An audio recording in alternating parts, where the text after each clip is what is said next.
So today we're going to talk about the push-up for the new ACFT. That's the hand release push-up. What specifically we're going to go over today is the arms extended hand release push-up. The ACFT has had two push-ups since we started testing. One was the normal hand release push-up, and the one that we're demonstrating now is the arms extended push-up. That's the only one I'm going to demonstrate today. The arms extended push-up starts in the prone position with your index finger inside the outside line of your shoulder.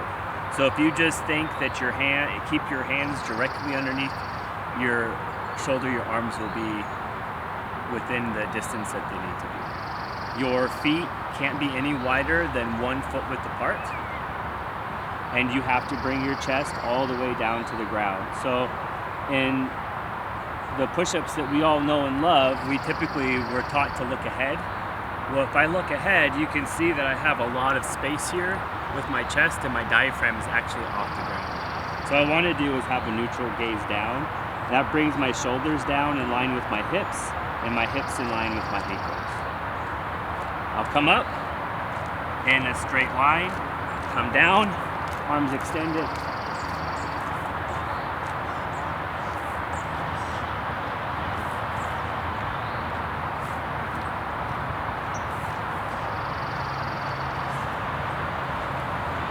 If I keep that straight line, and I keep that neutral gaze down, and I always bring my hands back underneath my shoulders, I'll keep that good arms extended, hand release push-up position the whole time.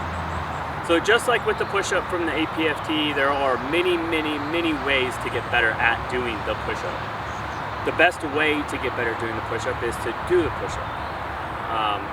When I came up from being a private up to being a squad leader in an infantry unit, we would just have people do 20 push-ups every hour, or we would have them do all sorts of different styles of push-ups in the morning, in the afternoon, the evening. Basically, you just did push-ups till you did hundreds of push-ups every day. But let's go back a little bit. We're going to do it a little smarter. So we talked about planks before when we were doing the leg tuck. Those are great movements that decrease repetition on shoulders and low backs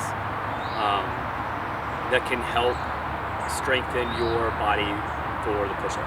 So if you think working your way up to a 60-second side plank on your left, working your way up to a 60-second side plank on your right, working your up to 2, 3, 4, 5 minutes in the front leaning rest position with lots of ease. Doing hollow body positions like we showed you in the leg tuck video. All of those things to create connections from your upper body to your lower body to strengthen your shoulder, all your fixators and stabilizers, your obliques, your hips, your lower body, so that you can stay in the position that you need to stay in for the entire time. A lot of people struggle with the push-up because they sag in the middle, or their back gets real tired, or their stomach gets real tired, and then their shoulders get tired and their push-ups start to suffer because they're unable to hold the correct positions or forms for the push-up. So after you get your side planks down and your front leaning rest down and you have a good solid core, start getting those high repetition push-ups. So there's many different types of push-ups you can do. You can just work on this push-up.